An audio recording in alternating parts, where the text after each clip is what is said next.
복잡계 방식의 투자가 됐든 그 여러 가지는 그 바탕 위에 다른 부분들이 더해져서 만들어져 있는 방법이라고 생각합니다. 가치 투자는 끝난 적이 없고요. 앞으로도 끝날 리도 없고요. 가장 먼저 기초적으로 그리고 자주자주 검토해서 매번 확인해야 되는 투자의 방법과 기술과 체력이라고 여러분들이 인지하셔야 된다고 생각합니다.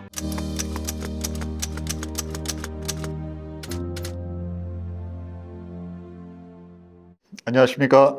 오종태의 투자병법 오종태입니다. 오늘 또 찾아주셔서 감사합니다. 매일매일 찾아주시는 데다가 두 번, 세 번, 여러 번 보면서 공부하고 또 적으면서 공부해 주신다는 분들이 계셔서 지금 만들고 있는 저희 PD님과 저희 팀이 너무 감사하게 생각하고 더 열심히 하게 되는 그러한 자극이 되고 있습니다. 감사합니다. 자, 오늘은 가치 투자가 과연 지속되는 부분, 가치 투자가 끝난 거냐 아니냐 이러한 부분들에 대해서 예전보다는 고민하는 분들이 좀 많이 늘어나신 것 같고 저는 당연히 아시다시피 가치 투자가 아닌 다른 방법을 찾고 있는 그러한 방식의 투자자잖아요. 하지만 제가 늘 말씀드리지만 가치 투자가 필요 없어진 게 아니라 그 범위가 줄어들었다라는 설명을 계속 드렸는데 그 부분을 오늘 좀 더 자세하게 알아보는 그러한 시간을 갖도록 하겠습니다. 이게 지금 녹색으로 바탕이 좀 보이시나요? 제가 이 제목을 적으면서 약간의 녹색 바탕을 찾아서 넣었어요. 왜 그러냐면 저는 이 주제를 저희 PD님께서 주셨을 때 축구가 딱 떠올랐습니다. 저는 국민학교 때 축구 선수였어요. 골키퍼였습니다. 만약에 제가 축구를 계속했으면 2002 월드컵 때 골키퍼를 제가 했을지도 그러한 모른다라는 그런 말도 안 되는 생각을 한번 나누고 자, 가치 투자가 끝나는가라는 부분을 생각했을 때 제가 축구를 떠올렸습니다. 왜 그랬냐면 황희찬 선수가 최근에 나 혼자 산다에 나와서 체력 훈련하는 모습, 살아가는 모습을 TV에 나왔는데 저는 그냥 그걸 보면서 무사와 도인이다라는 생각이 들었어요. 저렇게까지 하니까 그러니까 저렇게 빠른 힘과 파워와 기술을 가질 수 있구나. 우리가 보이는 그 부분 밑에 안 보이는 부분에 엄청난 저러한 기본기를 가진 훈련의 강도가 다른 선수들보다도 훨씬 많고 강하게 있구나라는 부분을 그 영상을 보면서 많이 느꼈습니다. 그리고 그 위에 바로 실력이 있는 거죠. 화려해 보이는 우리가 경기에서 보이는 모습이 보이는 거죠. 저는 이 지금 보여드리는 이 두 그림에서 가치 투자는 바로 오른쪽 같은 그러한 체력을 훈련하는 그러한 방식의 과정이라고 생각합니다. 그리고 성장형 투자가 됐든 제가 지금 말씀드리고 있는 복잡계 방식의 투자가 됐든 그 여러 가지는 그 바탕 위에 다른 부분들이 더해져서 만들어져 있는 방법이라고 생각합니다. 그래서 우리는 가치 투자는 끝난 적이 없고요. 앞으로도 끝날 리도 없고요. 계속되는 부분에서 가장 먼저 기초적으로 그리고 자주자주 검토해서 매번 확인해야 되는 그러한 기초 체력 훈련과 같은 투자의 방법과 기술과 체력이라고 여러분들이 인지하셔야 된다고 생각합니다. 자, 그러면 우리가 지금 가치 투자를 많이 얘기할 때 기존에 가장 많이 비교되는 투자 방법이 성장형 투자 방식이었습니다. 제가 98년도에 첫 부서는 국제부라고 말씀드렸잖아요. 환율을 설명드릴 때. 그리고 나서 대우가 부도가 나는 사태가 발생을 해서 대우가 부도가 나는 사태가 발생했을 때 제가 금융상품부라는 부서, 그때는 이제 펀드를 우리나라에서 처음으로 많이 팔기 시작을 했다가 그 펀드 안에 대우 여러 가지 채권이 들어가 있는데 당연히 대우채도 대기업이니까 많이 들어가 있었습니다. 그랬다가 그 대우가 망해서 부도가 나면서 그 채권에 대한 부실 상각 처리를 어떻게 할 것이냐 라는 부분을 담당한 담당 직원이 저와 지금 신영증권의 이름도 천신영이라서 신영이라는 이름이 같은 그 친구와 둘이서 그 업무를 사원 때 담당을 했었습니다. 신영이 안녕. 그래서 그 친구와 같이 이 일을 할 때 그 금융 상품들을 여러 가지 만들 때 그 가장 주식형에서는 가치 투자형 상품을 만들어 성장형 상품을 만들어 이 두 개의 기준으로 어떤 식으로 판매할 상품의 총괄 구조를 나눌 때도 이렇게 두 가지 기준으로 나눴습니다. 그래서 매니저들이 성장형 매니저냐 아니면 가치 투자형 매니저냐라고 해서 여러분들도 잘 아실 거예요. 신영투자신탁의 허남건 사장님이 최근에 은퇴하셨지만 굉장히 오랫동안 우리나라 가치 투자계의 명장으로 계속적으로 자리를 하셨는데 그러한 분은 가치 투자 그리고 나머지 다른 분은 성장형 이런 식으로 구분을 해서 펀드를 판매했었죠. 그러면 지금 가치 투자에 대한 부분에 조금 전에 예를 든 허남건 사장님이나 여러분들이 너무나 잘 아는 이채원 지금 의장님이라고 부르시죠. 제 그 친한 형님입니다. 그래서 이채원 의장님이나 이런 분들 같은 경우에는 굉장히 오랜 기간 동안 그 업에 계셨잖아요. 그러면 가치 투자의 방식을 제대로 하는 분들은 매우 오랫동안 그 일을 할 수 있는 일인데, 근데 왜 사람들이 이렇게 성장형 투자 방식에 많은 사람들이 도전을 할까요? 직업으로는 오래 할 수 있고 인정도 받고 하면은 더 좋은 거 아닌가요? 우리는 항상 말씀드릴 때 질문을 해야 됩니다. 무언가 어떤 현상이 있으면 그 현상이 왜 발생을 하는지를 질문을 해야 됩니다. 자, 그러면 말씀드린 대로 가치 투자가 그런데 왜 사람들은 성장형 투자 방식에 훨씬 더 많이 매력을 느끼느냐라는 부분은 일단 두 가지 어프로치로 저는 할 수 있을 것 같습니다. 일단 그 쉬운 것을 찾고 싶은 심리가 누가 인간한테는 있습니다. 어려운 거 하려고 하고 싶은 사람 별로 없죠. 저같이 이상한 사이코 아니고서는.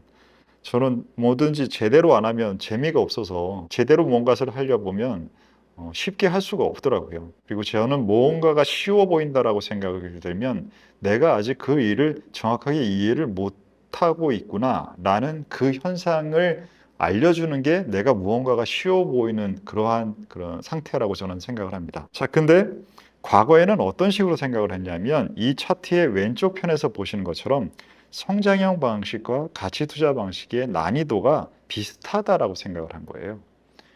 사실은 가치 투자 방식보다 성장형 투자 방식은 훨씬 더 어렵고 난해한데 그 부분에 대해서 우리 업계가 1990년대 후반과 2000년대 초반까지는 제 생각에는 제대로 인지하지 못하고 있었습니다. 자, 성장형 투자와 가치 투자는 성장형 투자가 훨씬 어렵습니다. 오른쪽에 제가 그것을 적어놨는데 모든 것의 바탕에 가치 투자 방식이 있다라고 말씀을 드렸잖아요. 그러면 가치 투자 방식을 잘 익히고 그 위에 성장형 투자라는 방식을 둘 다 할 수 있어야 제 생각에는 실제로 성장형 투자 방식을 제대로 할 수 있는 그러한 부분인데 성장형 투자 방식을 한다라고 하면서 가치 투자 방식을 소홀히 한 거예요. 그래서 이 소홀히 한 부분 때문에 성장형 투자에서 제대로 하기 어려운, 왜냐하면 기초 체력이 없는데 어떻게 더 어려운 경기를 뜁니까? 이 동네 축구 하다가 월드컵 나가서 이기겠다라고 하는 얘기랑 뭐가 다르겠어요? 그래서 난이도가 높기 때문에 그렇기 때문에 성공 확률이 적다라고 했죠. 그럼 성공 확률이 적게 되면 그 일을 계속 할 수 있는 사람의 숫자가 적겠죠. 그래서 성장형 매니저는 펀드 교체를 많이 당합니다. 바로 이러한 원리 때문인 거죠. 그런데 왜 그럼에도 불구하고 사람들이 이렇게 하느냐? 상당히 재밌습니다. 가치 투자를 하면서 흥분되지 않아요. 하지만 성장형 투자를 하면 뭐 내 인생의 주식을 만났다. 지금도 많이 쓰시는 말 중에 텐베거, 이 말 많이들 쓰시잖아요. 뭔 놈의 유튜브들을 보거나 이렇게 보면 10배 주식 이렇게 쉽게 찾아준다는 분들이 왜 이렇게 많아요? 아니 10배 주식 찾아줄 수 있으면 그냥 그 사람들이 하지 여러분들한테 왜 알려줘요? 그럴 이유가 없어요. 10배 주식을 2개만 알게 되면 하나도 이런 유튜브 하면서 애써가지고는 이렇게 조명받으면서 이렇게 힘들게 촬영할 필요 없습니다. 근데 왜 그걸 자꾸 듣고 계세요? 그것은 여러분들 다 이 얄팍한 욕심 때문이잖아요. 그러지 마시라고요. 근데 그런 사람들이 세상에 너무 많은 거 잘 아시잖아요. 우리는 그런 거 안 하겠다라고 제대로 하겠다고 지금 전후에 모여서 지금 이거 하고 있는 거잖아요. 그렇기 때문에 이런 구조를 제대로 이해하셔야 됩니다. 지금 제가 말씀드렸던 성장형 투자와 가치 투자의 방식을 이런 식으로 구분해 놓은 설명을 단 한 번이라도 들어본 적 계십니까? 제 생각엔 없을 거예요. 왜냐하면 이렇게 얘기하는 거 저 말고 제가 본 적이 없거든요. 이런 구조를 이해를 하셔야 됩니다. 자, 그러면 가치 투자에 대해서 한 단계 더 봐보도록 하겠습니다. 가치 투자자는 기업에 집중하는 투자 방식입니다. 매크로에 대한 부분, 경제 분석, 경제 이코노미스트들이 하는 얘기들, 이코노미스트는 매번 틀려. 뭐 그런 얘기를 왜 들어? 라는 생각을 하는 거죠. 하지만 그들의 두 방식에는 공통 분모가 있어요. 그것이 뭐냐면 가치 투자하는 방식의 기업을 보는 밑단에는 경제 전체가 돌아가는 방식의 경기순환론이 있다라는 바탕을 가지고 있습니다. 이 경기순환론이 제가 말씀드리는 이제는 더 이상 작동하지 않는, 이게 애초에 틀렸다는 게 아니라 과거에는 작동했는데 지금은 작동하지 않는, 그리고 이 이론을 만든 1910년대의 그 수학자 출신의 경제학자 분도 이 부분이 과거의 데이터를 보고 그 이론을 만들었지, 앞으로에 대한 부분들에 대한 부분보다는 그러한 과거의 부분 얘기 어서 많이 들어보지 않으셨습니까? 기술적 분석이라는 것이 갖고 있는 근본 가정이 다 과거가 반복된다라는 부분을 기술적 분석이라는 방식이 갖고 있는 것처럼, 경기순환론은 과거의 것이 반복된다라는 가정을 갖고 있는 상태에서 만들어진 이론입니다. 과거가 그렇게 잘 반복되십니까? 그러면 10년 전에 했던 방식 지금도 쓰고 계시는데 그게 잘 되시나요? 안 되니까 고민하시고 저희 전후에서 같이 이렇게 노력하시고 공부하고 계시는 거잖아요. 그런데 그 가정을 갖고 있는 게 가치 투자 방식도 갖고 있다는 거예요. 그렇기 때문에 저는 들을 때마다 사실 업계에 있을 때 정말 좀 생각을 두 번만 좀 했으면 좋겠다라고 속에서는 끌어오르지만 사람들과 얘기를 안 나눈 얘기가 있습니다. 이제는 뭐 제가 업계 사람이 아니기 때문에 여러분들과 그 얘기를 한번 해보겠습니다. 가치 투자 방식을 얘기하면서 경제를 설명할 때는 경기순환론을 얘기하세요. 그래야 이게 빠질 때 사고 뭐 올라갈 때 팔고 이 얘기를 할 때 다 그 근본 가정이 다 경기순환론 움직임이기 때문이거든요. 그러면서 그 얘기를 하면서 동시에 가치 투자 방식은 매크로는 맞출 수 없기 때문에 의미가 없대요. 그 얘기를 같은 사람이 하고 있습니다. 여기선 이랬다, 저기선 저랬다, 이랬다 저랬다 하고 있는 거잖아요. 근데 자기가 이랬다 저랬다 하고 있는 것 자체를 몰라요. 왜냐하면 거기까지 고민을 안 해봤거든요. 무엇 밑에 무엇을 가정으로 하고 있는지에 대해서 고민을 해봐야 되는데, 자기가 업계에 들어왔을 때부터 그렇게 얘기하고 있으니까 그냥 그게 사실인 거예요. 기정사실을 의심하지 않는 것이죠. 거기에서 항상 문제가 발생하고 세상이 변하면 또 달라지는데, 그런 것들을 고민하는 사람은 굉장히 없는 것이죠. 그렇기 때문에 두 문장을 합해서 투자 방식의 이론적 바탕이 자기가 스스로 자기가 무용하다는 얘기를 하고 있는 건데 그걸 몰라요. 왜냐하면 고민을 안 해봤기 때문에. 그런 것들이 저는 너무 안타까웠습니다. 사실 업계에 있을 때는 안타까운 게 아니라 화가 났고 짜증이 났고요. 이제는 그 시점이 다 지나서 나이가 들면 좀 그래지는 것 같습니다. 그냥 저도 어렸을 때 다 실수했었고, 그래서 그런 부분들을 보면서 안타까워하고 있습니다. 자, 저는 지금 생각을 자주 말씀드리고 앞으로도 말씀을 드리겠지만, 경기순환론에 대한 부분은 과거에는 작동했지만 지금은 작동하지 않는다. 전체적으로는 부분적으로 경기순환론은 여전히 유용성 있는 부분을 가지고 있지만 그 유용성을 전체에 적용할 수는 없다라는 게 매크로 경기순환론에 대해서 제가 가지고 있는 현재의 생각입니다. 늘 제가 현재의 생각이라고 말씀드리는 것은 제 생각은 늘 바뀔 수 있습니다. 지금 현재는 그렇습니다. 아마 근데 지금 방향성은 이론의 유용성이 예를 들어서 30이라면 20쪽으로 더 줄어드는 방향으로 가지 30에서 40쪽으로 늘어나는 방향으로 가지는 않을 것 같은 게 지금 현재의 생각입니다. 그리고 가치 투자의 방식, 회사를 정확하게 보는 방식은 말씀드렸듯이 계속적으로 이 부분은 기업을 볼 때도 면밀하게 정확하게 보는 게 가치 투자 방식이라고 저는 생각을 하고요. 매크로를 볼 때도 데이터를 베이스로 해서 매주 여러분들 미국에서 나오는 데이터, 특히 한국보다도 미국 데이터들 많이 보시잖아요. 그 데이터를 매번 확인하고 이게 어떤 의미를 가지고 있는지 확인하는 게, 그게 바로 면밀하게 매크로 데이터를 검토하시는 거잖아요. 그게 바로 가치 투자 방식의 매크로 분석이라고 저는 생각합니다. 그 양쪽 부분이 다 있어야 된다는 부분을 저는 가지고 있습니다. 자, 그러면 그 생각에 대해서 조금 더 제 방식으로 이제는 펼쳐가 보겠습니다. 자, 가치 투자 방식은 충분 조건이었습니다. 과거에 20년 전, 30년 전, 혹은 10년 전에는 사실은 현상은 아닌데 사람들은 그렇게 아직도 그 방식을 고집하면서 사용하고 있었던 시점까지도 사람들에게는 충분 조건이었습니다. 그래서 가치 투자 방식은 펀더멘탈을 분석하면서 한 70%의 상황에 적용될 수 있는 부분이고, 나머지들이 주는 영향, 유동성과 심리 같은 그러한 영향들은 사실 이건 몰라도 돼, 안 해도 돼, 뭐 70%를 잘하면 되지 라는 부분의 방식이 이전의 가치 투자 방식이 투자 업계에서 인정받는 방식이었습니다.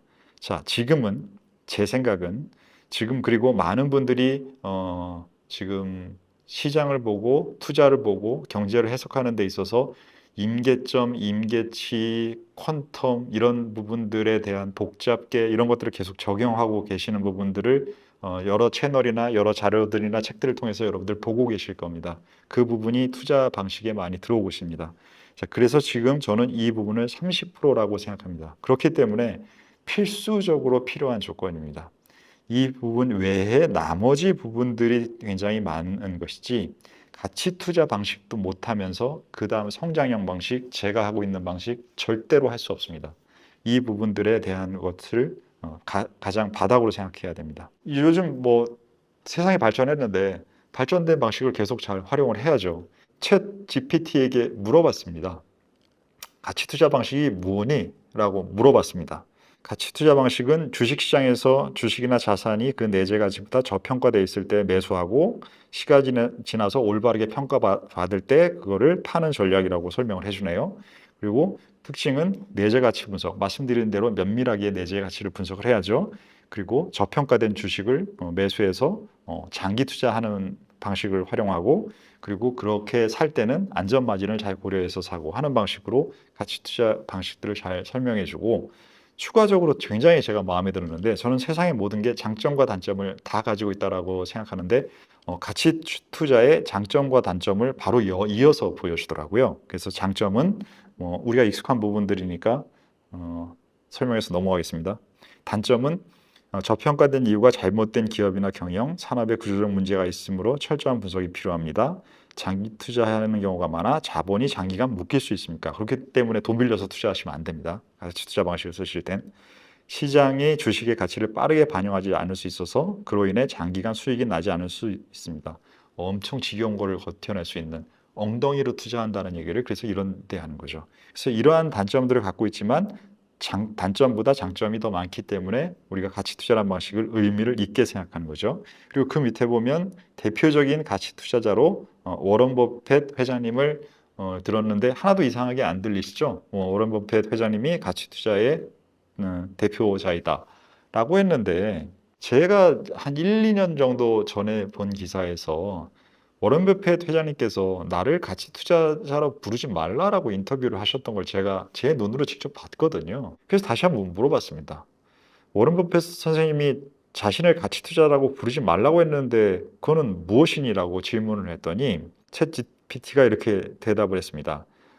가치 투자라는 용어의 오해와 오용 때문에 그래서 그런 부분들이 가치라는 단어에 특별한 전략을 의미하는 것처럼 쓰이는 것을 피하고자 워렌 버핏 회장님께서 그렇게 말씀하셨다라고 설명을 하면서 여러 가지 쭉 설명을 해줬습니다. 자, 지금은 워런 버핏 회장님도 가치 투자자란 말이 시대에 적합하지도 않고 그 부분에 오용도 많고 하기 때문에 쓰지 않기를, 자기를 그렇게 부르지 않기를 바라고 있는데, 사람들은 상대가 뭘 원한다고 그렇게 꼭 해주나요? 그렇지 않죠. 그렇기 때문에 아직도 계속 가치 투자자로 워렌 버핏 회장님을 부르고 있습니다. 자, 이러한 사례는 역사에서 너무나 많은데 그 중에서 가장 제가 강하게 기억하고 있는 것은 마르크스입니다. 마르크스가 자본론을 썼고 사회주의와 공산주의 체제의 이론적 바탕이 됐잖아요. 근데 마르크스는 마르크스주의라는 것이 이렇게 사람들이 모여가지고 그러한 학술 단체를 만들었어요. 그래서 마르크스주의자라는 그러한 단체가 굉장히 강하게 생겼고, 그러한 단체들에서 말씀드렸듯이 사회주의, 공산주의로 계속적으로 펼쳐가는 그러한 개념들이나 이론들이 만들어졌는데, 마르크스 선생님은 나는 마르크스주의자가 아니다라고 여러 번 선언했습니다. 그런데 듣지를 않는 거죠. 지들이 하고 싶은 거 갖다가 내 얘기 갖다가 쓰는 건데, 그러면서 뭐 마르크스주의자는 이래야 돼, 저래야 돼, 마르크스는 이래라고 자기 마음대로 오용하고 이용하는 겁니다. 그러면서 그 마르크스에 대한 부분들은 그 책임은 또 본인이 져야 되고, 이런 상황들이 발생을 하는 거죠.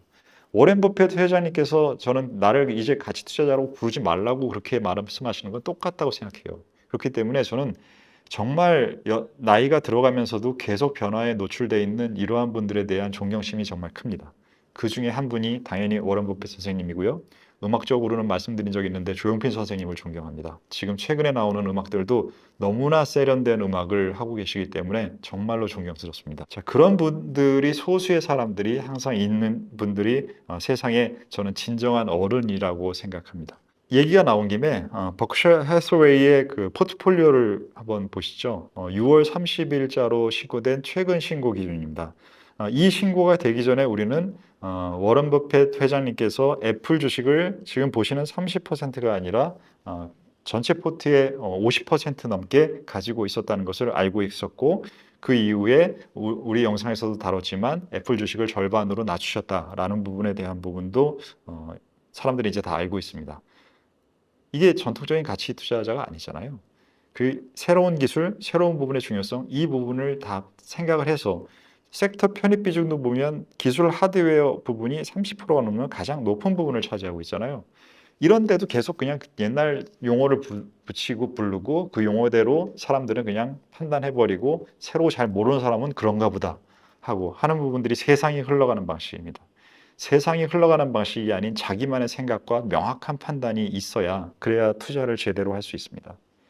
그래서 가치 투자라는 부분은 저는 이런 구조를 가져야 된다라고 생각합니다. 가치 투자의 바탕 위에 전체 투자의 방식이 이런 구조여야 된다는 것인데요. 자, 일단 먼저 답변부터 말씀드리겠습니다. 가치 투자는 투자의 출발점입니다. 그렇기 때문에 가치 투자를 모르고서 투자를 한다라는 것은 말도 안 되는 얘기입니다. 하지만 예전에는 출발이자 끝이라고 생각했던 거예요. 대부분의 상황을 다룰 수 있는. 하지만 이제는 가치 투자는 출발이자 끝은 아닙니다. 끝은 출발의 가치 투자로 해서 다른 부분들이 더해져서 그래야 제대로 된 투자를 할 수 있습니다. 자, 가치 투자 방식을 보시면 매크로 분석도 가치 투자 방식으로 하는 부분, 마이크로 분석도 가치 투자하는 방식, 이 두 가지가 전부 다 가치 투자 방식이 면밀한 투자 방식으로 들어가야 됩니다.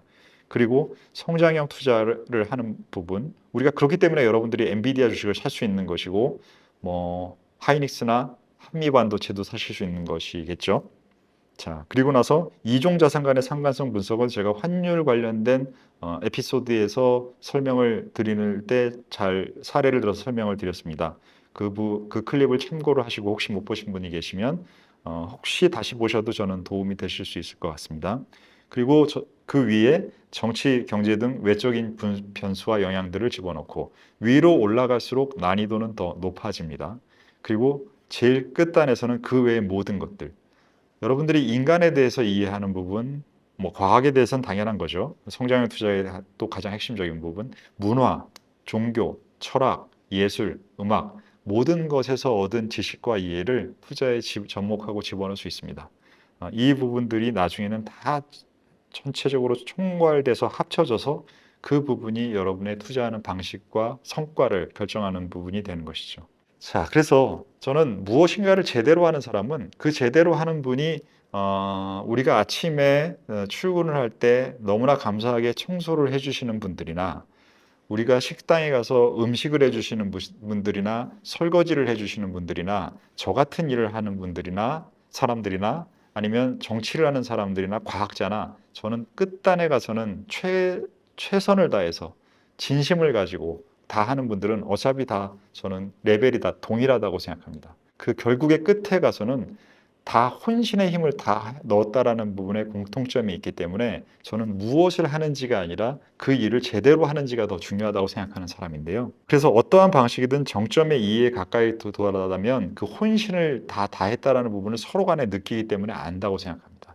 등산으로 따지면 300m의 꼭대기를 오른 산과 600m의 산을 오른 사람이 서로 간에 가장 높은 곳에 있기 때문에 서로 간에 보이잖아요. 그 부분이 서로 간에 볼 수 있게 하는 그러한 부분이라고 저는 생각을 합니다. 자, 그래서 제가 수많은 책을 읽은 것은 알고 계실 텐데요. 제가 투자에 대한 책들을 많이 읽었던 것은 좀 30대죠. 그 이후에는 이제 주기적으로 이제 투자에 관련된 책을 보는데 제가 찾은 최고의 탑다운 방식에 대한 설명을 가치 투자의 대가분의 책에서 봤습니다. 이분은 피델리티의 저명한 가치 투자자 조엘 틸링헤스트라는 분이십니다. 이 책에서 이분이 이제 한국에 출판하는 부분에서 서문을 써주신 게 있는데 이 부분은 제가 설명드리는 것과 제가 추구하는 것과 되게 비슷하더라고요. 투자에서 그리고 인생의 모든 부분에서 세상을 이해하고 진실을 추구한다는 것은 무척 중요한 일입니다. 그래서 우리 전후의 채널의 주제가 투자만이 아니라 투자와 삶이라는 두 가지인데 이분이 이렇게 멘트를 한국 독자들한테 주신 분도 그분과 굉장히 겹치는 것 같습니다. 자, 내용에서 제가 중요하다고 생각한 부분을 말씀드리겠습니다. 탑다운 방식의 소수의 대가들은 다음과 같은 공통적인 특징이 있다. 첫째, 서로 모순되는 정보를 잘 받아들인다. 투자를 하는 데 있어서 이 가치 투자자분들은 제가 예전에 예를 들 때 이렇게 예를 들었어요. 예전에는 의사 선생님 같았다. 굉장히 면밀하고 정확하게 해야 되는데, 근데 지금의 세상에서는 프로파일러 같아야 된다. 뭐 여러 가지의 연계된 부분의 복잡성을 잘 이해하면서 그 부분을 판단할 수 있는 미묘한 부분들을 잘 잡아내야 된다라는 설명을 드리는데, 그게 바로 이러한 서로 모순된 정보를 받아들일 수 있는 그러한 능력입니다. 둘째, 자신이 틀렸는지 아닌지 알아내는 자신만의 시험 방법이 있다. 이 부분이 있어야 됩니다. 자기가 자신에 대한 부분들을 계속 검토하지 못하면 자기가 잘못된 방향으로 가고 있는데 그 부분을 계속적으로 너무 열심히 하잖아요. 그럼 더 잘못돼 있어요. 그렇기 때문에 전체 방향이 맞느냐. 그래서 늘 말씀드리는 게 속도보다 방향이 더 중요하다는 말을 제가 반복적으로 드리고 있습니다. 그 부분을 그렇게 할 수 있는 내 방향이 맞는지에 대한 시험 방법이 있어야 됩니다. 셋째, 자신의 생각을 기꺼이 바꾸려는 의지가 있어야 한다. 저는 제가 늘 틀릴 수 있다라는 부분, 그리고 제가 모르는 건 모르겠다라는 부분을 말씀드리겠습니다라는 말씀을 드리는데요. 자신의 생각에 대한 그러한 확신도를 저는 50%만 가지고 있습니다. 50%를 저를 믿고 50%를 저를 믿지 않아요. 50%를 저를 믿지 않으면 제가 세상에 믿을 수 있는 사람이 없고 저를 믿어주는 사람도 없더라고요. 그래서 저는 50%는 저를 믿습니다. 하지만 나머지 50%는 저를 믿지 않습니다. 제가 계속 틀린 부분들 갖고 있고 앞으로 새로운 부분을 넣으면서 또 변화될 부분들도 계속 있기 때문에 저는 저를 50%는 믿을 수가 없습니다. 라는 그러한 부분의 생각을 가지고 있는 것이 중요하다고 생각합니다. 또 한 문장을 같이 나누겠습니다. 경제학과 투자에서 모든 것은 경향, 확률, 상황 등에 의존한다. 언제 어디서나 들어맞는 것은 없다. 대부분의 경제적 사건에는 기나긴 사건과 확률의 연쇄가 반영되어 있다. 그 긴 연쇄를 제대로 따라갈 수 있는 유일한 방법은 가능한 정확하고 정밀하게 현실을 묘사하고 현실적인 가정에서 시작하는 것뿐이다. 우리가 시나리오 분석이라는 것에 대한 부분에 저는 장점도 있지만 단점도 있다고 생각합니다. 저는 시나리오 분석을 일반적인 사람보다 굉장히 많이 하고 더 길게 끌고 가보는 방식을 많이 쓰고 있습니다. 그렇기 때문에 그 부분에서 오류도 많이 발생해서 저를 절반밖에 믿지 않습니다. 이러한 부분들을 많이 연쇄작용이나 이해한 다음에 그 부분을 농축하고 압축하고 정리하고 해서 그 부분을 단순하게 만들어야 그 단순한 부분으로 냉철한 행동을 바로 단칼에 할 수 있는 그러한 행동이 나오는 그 과정이 있어야 돼서 무언가를 우리가 파동처럼 변수를 늘렸다가 다시 줄였다가 또 늘렸다가 줄였다가 이건 플러스 마이너스 값을 제가 손으로 표현해 본 겁니다.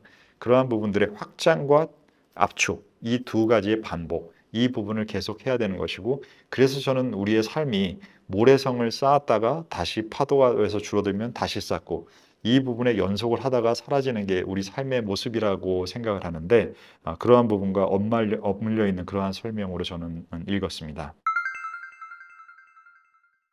버핏 지수에 대해서 질문하셨는데, 버핏 지수가 지금 구성되어 있는 부분이 전체 시가총액을 국가의 GDP로 나눈 거잖아요. 벌써 이 부분이 일단 먼저 말씀드리고 싶은 거는 매크로 분석입니다. 그래서 많은 사람들이 가치 투자라고 하면 매크로 분석은 아니라 기업만 보는 거야 라는 생각들을 많이 하시는데, 벌써 버핏 회장님께서 매크로 지수를 보는 방법을 이 가치 투자 방식으로 보고 계신 거예요. 그래서 이 부분 때문에 매크로는 유용성이 없어라는 그러한 판단은 워런 버핏 회장님도 안 하시는데 여러분들이 그렇게 하시는 게 얼마나 유리한지 한번 생각해 보십시오.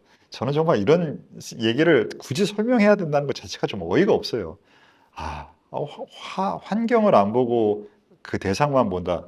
사실 이런 생각을 누가 어디서부터 만들어져서 이렇게 강해졌을까요? 네, 참 안타깝고, 그다음에 이 유용성에 대해서 설명을 드리면 GDP라는 것이 과거보다 경제 활동을 나타내는 지표로 유동성이나 유용성이 제 생각엔 떨어졌어요. 그래서 지금 GDP가 뭐 미국 GDP도 매 분기마다 발표가 되고 있는데 이 예상치와 GDP 발표치의 숫자의 차이가 엄청나게 큽니다. 그래서 지금 경기 침체에 들어갔다 빠졌다 논란도 많고 전체 GDP를 구성하고 있는 항목 중에서 글로벌 국가들과 연결되어 있는 부분, 그 다음에 나가서 생산하는 부분, 무형자산 이러한 부분들을 정확하게 잡아내기 위해서는 GDP를 계산하는 방식 자체가 많이 개선돼야 돼요. 특히나 환경 관련된 부분이 전혀 반영되어 있지 않아요. 그래서 예를 들면 지난 400년 동안 다 유럽에서 산업혁명 이후에 엄청나게 공해나 이런 부분을 통해서 서구 사회가 성장했고 그 피해를 전지구적으로 나머지들이 다 나눠 가졌는데 지금 그 부분을 하려고 하면 환경에 대한 비용이 엄청나게 들어가서 못하고 있는 나라들도 있잖아요. 이런 부분들 간의 이해관계 등등 여러 가지가 GDP에는 전혀 계산이 되지 않습니다. 그래서 이러한 GDP라는 것이 갖고 있는 개념 자체에 대해 손을 봐야 된다는 부분들도 근본적으로 있는 부분이 있어서 저는 GDP에서 시가총액을 나눈다라는 개념 자체가 상징하는 부분이 무엇인지가 5년 전, 10년 전과 굉장히 달라졌다라고 생각은 하고요. 하지만 유용성은 반대로 있는 부분은 어떠한 값이 지나치게 흥분되어 있는가를 시장 전체에 그다음에 경제 전체의 그러한 범위에서 판명하기에 이 지수보다 더 좋은 부분은 많이 없다고 생각합니다. 왜냐? 밑에 GDP에는 심리적인 현상이나 유동성 현상은 많이 안 들어가 있는 그러한 데이터가 만들어진 게 분모를 차지하는데 분자인 시가총액에는 다른 경제 지표들보다 시장의 시가총액이기 때문에 심리와 유동성에 대한 현상이 얼마나 들어가 있는지가 잘 들어가요. 그래서 그 비율이 일정 수준을 넘겨버리면 시장이 지나치다라는 부분을 판단하기에는 적당하다고 생각하는데 버핏 회장님이 생각하시는 비율보다는 저는 조금 더 올려야 된다고 생각합니다. 왜 그러냐면 기본적인 통화 정책의 밴드나 강도가 이 지수를 처음 만드셨을 때보다는 훨씬 더 커졌기 때문에 그 커진 부분이 제 생각에는 앞으로 5년, 10년간에 쉽게 줄어들 것 같지 않거든요. 그러면 그 증가된 부분의 힘이 영향을 계속 분자를 크게 만드는 쪽에 영향을 줄 거기 때문에 버핏 회장님보다는 조금 비율을 높여서 판단하는 게 적당하지 않을까라는 생각을 갖고 있습니다. 공포와 탐욕을 다루는 데 있어서 더 빠르게 할 필요가 없습니다. 왜냐하면 공포와 탐욕을 부리고 있는 순간에는 자신이 공포와 탐욕을 부리고 있다라는 그 기준을 산정할 수조차 없어요. 그렇기 때문에 공포와 탐욕을 부리고 있는 상황인지 아닌지는 거리감을 둬야 되는 겁니다. 이 전체 군중과 흥분한 군중과 내가 거리감을 만들어낼 수 있느냐 아니냐가 중요하지 이 흥분한 군중이 어디에 있느냐를 판단하는 게 중요하지 않아요.